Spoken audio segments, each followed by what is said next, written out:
आज की कथा में हम श्रवण करेंगे वृंदावन में ग्रीष्म के बाद आने वाले वर्षा और शरद ऋतु का वर्णन। सुखदेव गोस्वामी कहते हैं, ग्वाल बालों ने भगवान श्री कृष्ण और बलराम जी के अत्यंत अद्भुत कर्मों को देखा कि स्वयं उन्होंने दावाग्नि को मुख से पी लिया। दावाग्नि एक ही क्षण में शांत हो गया और बलराम जी ने प्रलंबासुर के वध को संपन्न किया। इन सब अद्भुत लीलाओं को वापस ब्रज में आने के पश्चात उन्होंने अपनी माताओं को और सारी गोपिकाओं को बताया। सबको बड़ा आश्चर्य हुआ, क्योंकि बूढ़े गोप और गोपियां इतने आश्चर्य की घटनाएं उन्होंने पहले कभी श्रवण नहीं की कि एक बच्चा दावाग्नि को कैसे पी सकता है। इस प्रकार से उन्हें आनंद भी हुआ, हर्ष भी हुआ और आश्चर्य भी हुआ। उन लोगों ने माना कि ब्रज में किन्हीं दो श्रेष्ठ देवताओं का ही अवतार हुआ है, अन्यथा मनुष्य के लिए तो ये असंभव वस्तु है। इस प्रकार ग्रीष्म ऋतु के बीतने के पश्चात वर्षा ऋतु आ गई। इस ऋतु में सभी जीवों की वृद्धि हो जाती है, जनसंख्या बढ़ जाती है।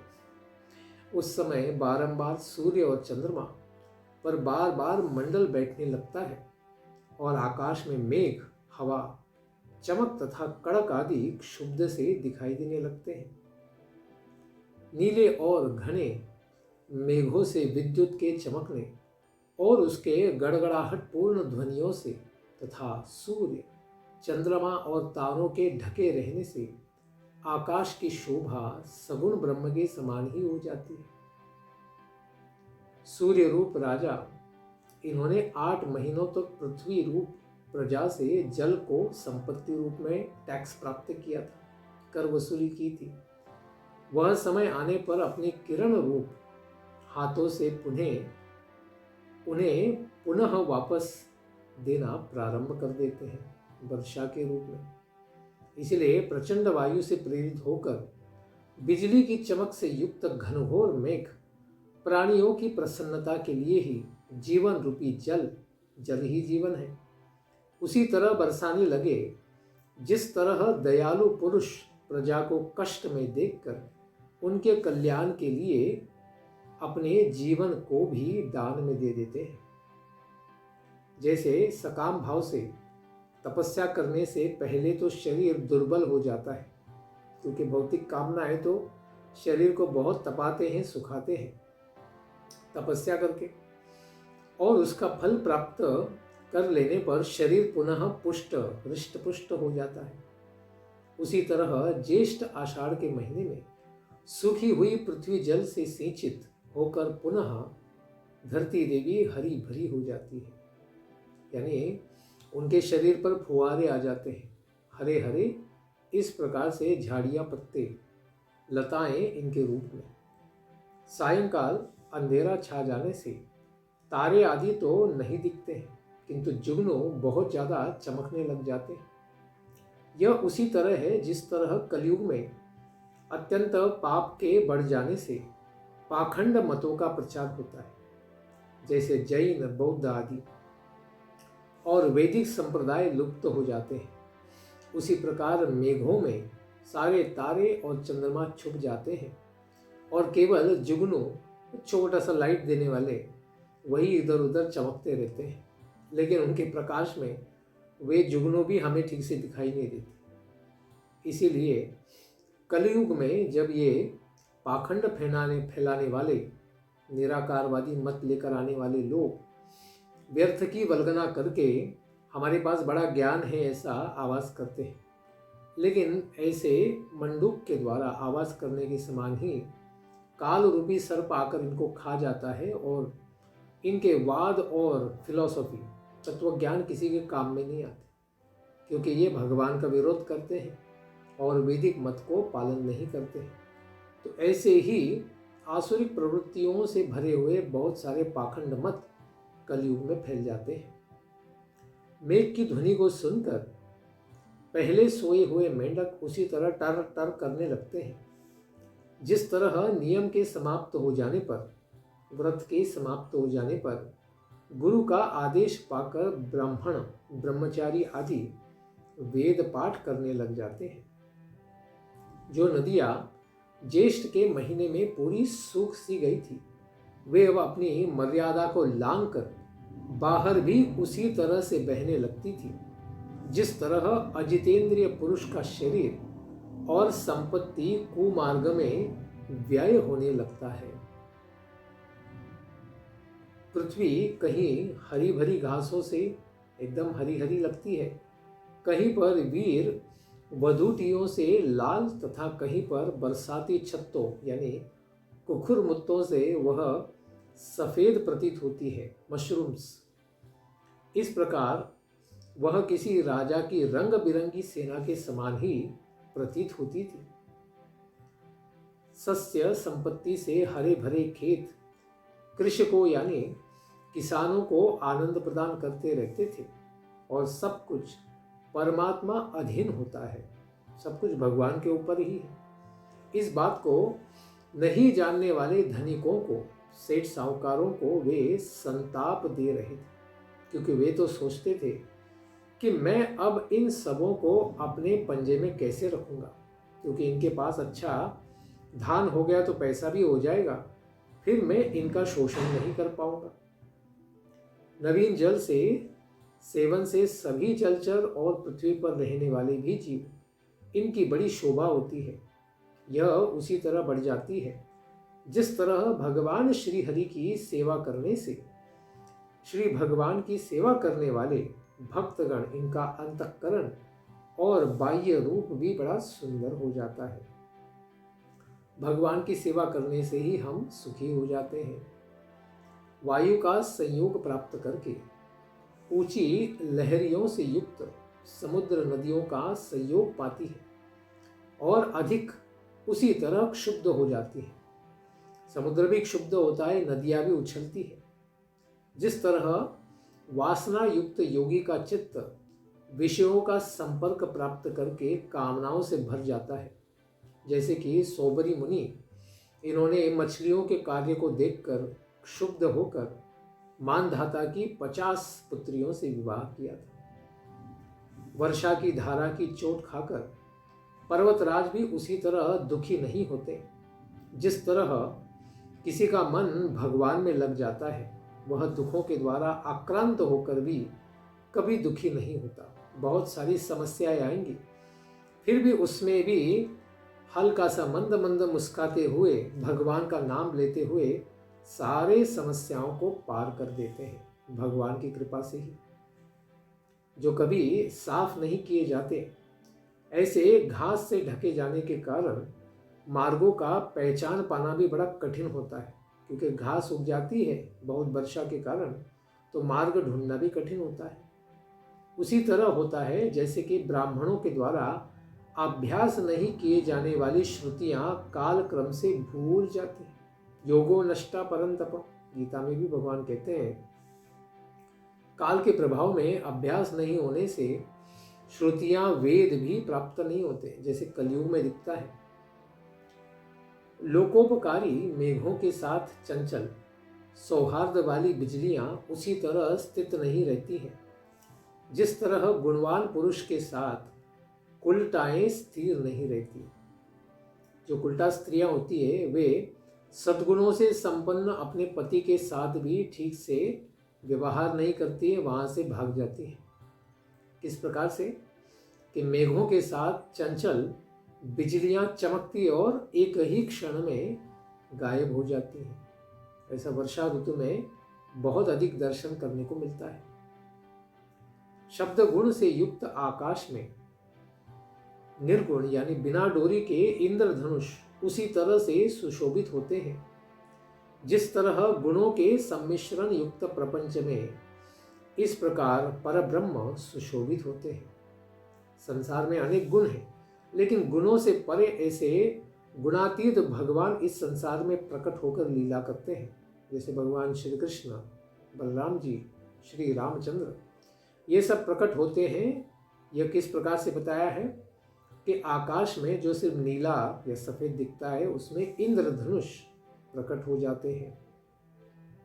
भगवान भी कभी रक्त यानी लाल वर्ण लेकर आते, कभी पीला, कभी सफ़ेद हंस तो कभी घनश्याम। इस प्रकार से इंद्रधनुष के समान अनेक रंगों से युक्त भगवान अवतारों की साथ प्रकट होते हैं और स्वयं भी आते हैं। चंद्रमा की चांदनी से प्रकाशित होने वाले मेघों से ढके हुए चंद्रमा उसी तरह नहीं सुशोभित हुए जिस तरह स्वयं प्रकाश आत्मा से प्रकाशित होने वाले अहंकार आदि से आच्छन्न ढके हुए ऐसे आत्मा यानी छोटे छोटे हमारे जैसे जीव इनकी शोभा नहीं होती है, क्योंकि मिथ्या अहंकार से ढक जाते हैं, स्वयं को भौतिक शरीर ही मानते हैं। फिर आत्मा आध्यात्मिक होने पर भी इस संसार में तो बद्धावस्था में ही फंस जाते हैं। आगे कहते हैं, मेघों के शुभ आगमन से मयूर तो बड़े प्रसन्न होकर नृत्य करते हैं और कुहू कुहू करते हैं, बड़ा सुंदर नृत्य का प्रदर्शन करते हैं, अपना मोर पंख फैलाते हैं और आनंदोत्सव मनाते हैं। जैसे गार्हस्थ्य में, गृहस्थ जीवन में इसी के जाल में जो फंस कर संतप्त होने वाले और उदास लोग हैं, वे भगवान के भक्तों का आगमन हो जाने से बड़े प्रसन्न होते हैं और आनंदमग्न होते उनके साथ नाम संकीर्तन, भागवत श्रवण कीर्तन का लाभ लेते हैं। तब ऐसे गृहस्थों का जीवन बड़ा आनंददायी हो जाता है। गर्मी के दिन में सूख जाने के कारण संतप्त वृक्ष अपनी जड़ों से जल पीकर पत्ते, फूल तथा डालियों से उसी तरह पुनः सज जाते हैं जिस तरह तपस्या करने के कारण जो लोग दुर्बल एवं श्रांत हो जाते हैं, किंतु पुनः वर्षा रूपी कामनाओं की पूर्ति हो जाने पर, भगवान से सारे आशीर्वाद प्राप्त हो जाने पर वे भोग्य पदार्थों का सेवन करके हृष्ट पुष्ट हो जाते हैं। अच्छे से प्रसाद पाकर उनका शरीर पुनः स्वस्थ हो जाता है, जो तपस्या से बड़े दुर्बल हो जाते हैं। हे परीक्षित, तालाबों के तट यद्यपि कांटे और कीचड़ और जल के बहाव के कारण अशांत ही रहते हैं, फिर भी सारस पक्षी उनका साथ उसी तरह नहीं छोड़ते हैं जिस तरह अशुद्ध हृदय वाले विषयी पुरुष अपने काम धंधों से छुटकारा नहीं पाते और घर में ही पड़े रह जाते हैं। इंद्र के वर्षा करते रहने पर उससे नदियों के बांध और खेतों के मेड़ भी टूट जाते हैं। यह उसी तरह होता है जिस तरह कलयुग में पाखंडियों के तरह तरह के मिथ्या मतवाद के कारण वैदिक मर्यादा शिथिल हो जाती है, क्योंकि बारंबार ऐसे पाखंड मतों का सबको श्रवण करने को मिलता है, तो वैदिक मत को, वर्णाश्रम धर्म को, भगवान की भक्ति को लोग मानो भूल ही जाते हैं। वायु के द्वारा प्रेरित होकर मेघ प्राणियों के लिए अमृतमय वर्षा करने लगते हैं। ये उसी तरह से होता है जिस प्रकार से ब्राह्मणों की प्रेरणा से धनिक पुरुष प्रजाओं को, अभिलाषाओं को, उनकी इच्छाओं को समय समय पर दान के द्वारा पूर्ण किया करते हैं, क्योंकि पृथ्वी से ही प्राप्त जल को पुनः मेघ वर्षा करके वापस देते हैं। उसी प्रकार से राजा भी जन कल्याण के लिए करों से प्राप्त धन उनकी सेवा में कल्याण के लिए बांटते हैं। इस तरह से पके हुए खजूर भी और जामुन, इनसे सुशोभित दिव्य वृंदावन में विहार करने के लिए कौवों तथा ग्वाल बालों और बलराम जी के साथ भगवान श्री हरि श्री कृष्ण प्रवेश करते हैं। अपने धन के अधिक भार से, उसमें बहुत सारा दूध भरा हुआ था, इसके कारण बड़ी धीरे धीरे चलने वाली गायें उनका नाम लेकर जब भगवान उनको पुकारते तो वे बड़ी तेजी से, कठिनता से लेकिन बड़ी तेजी से चलने के कारण उनके थनों से दूध चूता जाता था। श्री भगवान के देखने से वन में रहने वाले भिल्ल आदि आदिवासी लोग भी बड़े प्रसन्न हो जाते थे। वन वृक्षों की पंक्तियों से मधु की धारा चू रही थी। पर्वतों से गिरने वाले झरनों की बड़ी मधुर ध्वनि हो रही थी और वर्षा होने पर छिपने के लिए गुफाएं भी सन्निकट ही उन्हें प्राप्त होती थी। जब वर्षा होने लगती थी तो भगवान किसी वनस्पति के कोटर में ही छुप जाते या गुफा में प्रवेश करते, कंदमूल और फल को खाते और अपने ग्वाल बालों के साथ खेलते और खिलाते भी। कभी घर से ही लाए हुए दध्योदन को जल के ही सन्निकट शिला पर बैठकर बलराम जी और गोप बालों के साथ बैठकर बड़े प्रेम से उनके साथ मिलते हुए भोजन किया करते थे।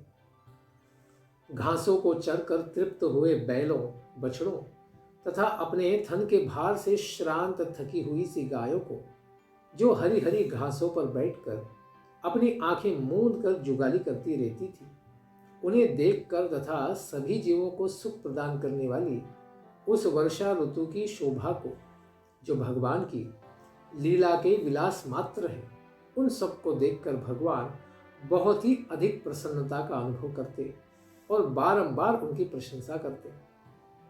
इस तरह भगवान श्री कृष्ण और बलराम जी सुखपूर्वक ब्रज में रह रहे थे कि वर्षा ऋतु बीत गई और फिर उसके पश्चात शरद ऋतु प्रारंभ हो गई। उस समय आकाश बादलों से रहित हो गया, स्वच्छ हो गया। नदियों का जल भी अत्यंत स्वच्छ हो गया, कीचड़ सारा बैठ गया, घास बहुत बढ़ गई और वायु धीरे धीरे चलने लगी। कमलों की उत्पत्ति होने से शरद ऋतु में जलाशयों के जल उसी तरह प्रकृतिस्थ हो गए जिस तरह योग भ्रष्टों का मन पुनः योग का सेवन करने से निर्मल हो जाता है।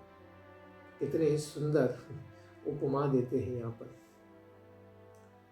कि कोई अगर योग भ्रष्ट हो गया, जैसे सोबरी मुनि गृहस्थ बन गए थे लेकिन पुनः मनस्ताप करके वापस संन्यास लेते हैं और योग मार्ग में लग के भगवान की भक्ति से निर्मल हो जाते हैं, उसी प्रकार से कीचड़ से भरे हुए जलाशय शरद ऋतु में बड़े शांत हो जाते हैं और ऊपर से ही उनके तल भी हम देख सकते हैं, इतने पवित्र हो जाते हैं। इसी का उदाहरण देके कहते हैं कि जब इस प्रकार के सरोवर अत्यंत सुंदर दिखते हैं, जिस तरह तत्त आश्रमों में रहने वाले मनुष्यों के अशुभों का नाश भगवान की भक्ति से होता है। ब्राह्मण भी पवित्र होते हैं, क्षत्रिय भी, वैश्य भी, शूद्र भी, चांडाल भी, सब लोग भगवान की भक्ति से ही पवित्र होते हैं। मेघ अपना सारा जल बरसा करके अपनी उज्जवल कांति से उसी तरह से सुशोभित होने लगे जिस तरह लोकैषणा, वित्तैषणा इत्यादि का त्याग करके संसार के बंधन से मुक्त बने हुए परम शांत तत्व चिंतन परायण मुनिजन सुशोभित होते हैं।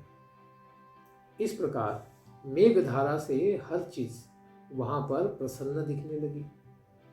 उदाहरण देते हैं कि जिस तरह ज्ञानी पुरुष कहीं पर योग्य अधिकारी को प्राप्त करके उसे ज्ञान रूपी अमृत प्रदान कर देते हैं, क्योंकि उनके पास ज्ञान का खजाना है, तो कोई पात्र व्यक्ति है तभी तो विद्या दी जा सकती है। अपात्र को विद्या देने पर भी वो लेगा नहीं, अपराधी करेगा।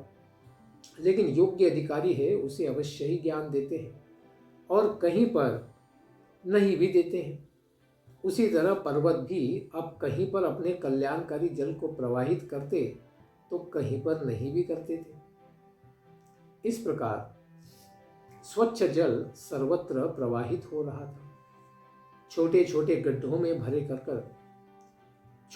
गड्ढों में भरे हुए जल के जलचर प्रतिदिन सूखने वाले जल को उसी तरह नहीं समझ पा रहे थे जिस तरह प्रतिदिन क्षीण होने वाली अपनी आयु को अज्ञानी गृहस्थ कुटुंबीजन पुरुष भी नहीं जान पाते। आयु जो होती है प्रतिदिन क्षय होती है, लेकिन कुटुंबी व्यक्ति उसको नहीं देख पाता है।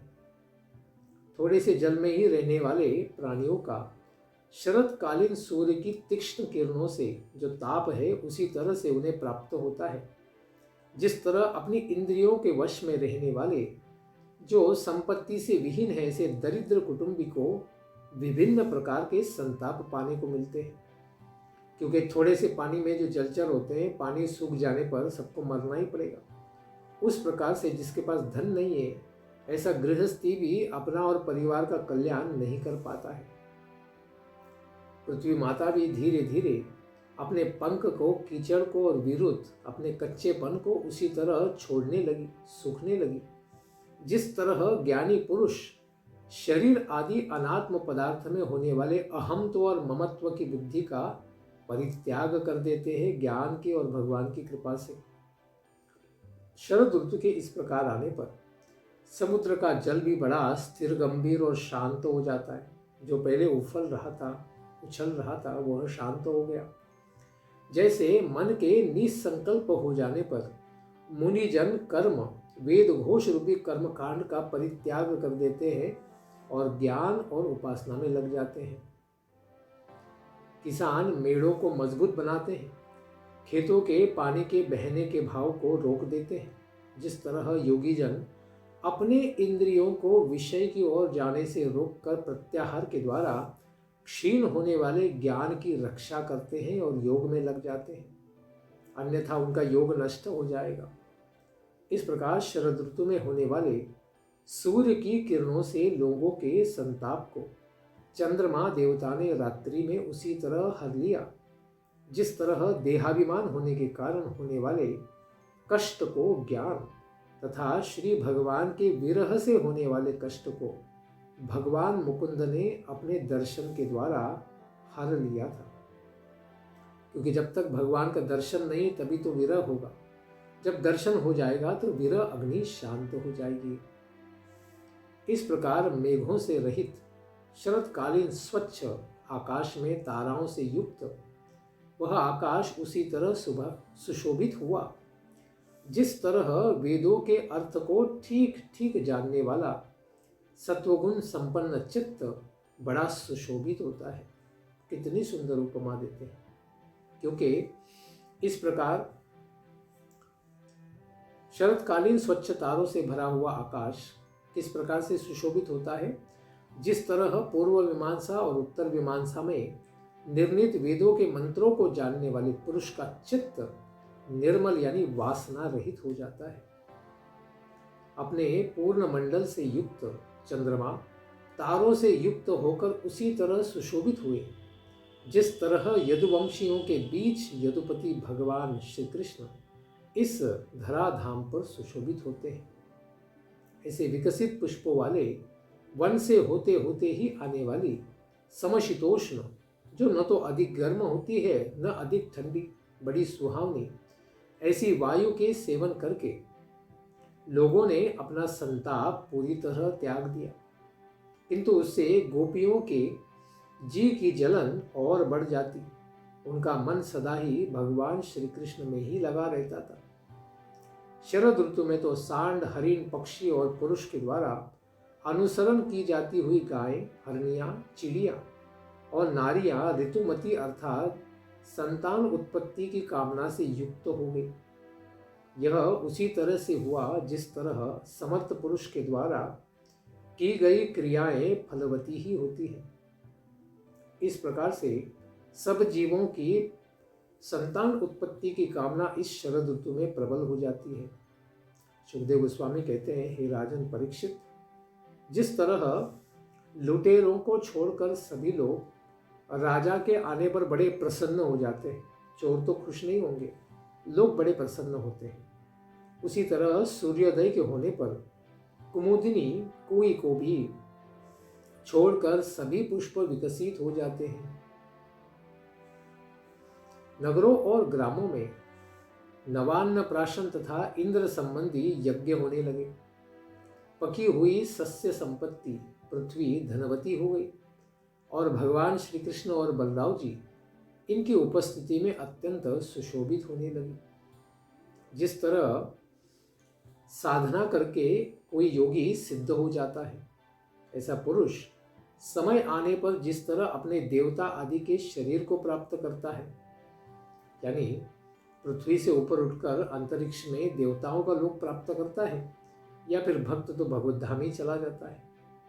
उसी तरह वर्षा के कारण एक ही स्थान पर रुकना पड़ता था। ऐसे व्यापारी, सन्यासी, राजा, स्नातक, ब्रह्मचारी, प्रचारक, ये सब अपने लक्ष्य को प्राप्त करने के लिए वर्षा समाप्त हो गई, इसलिए शरतकालीन ऋतु में धीरे धीरे बाहर पड़ते हैं, यात्रा करते हैं और अपने कार्यों को संपन्न करते हैं।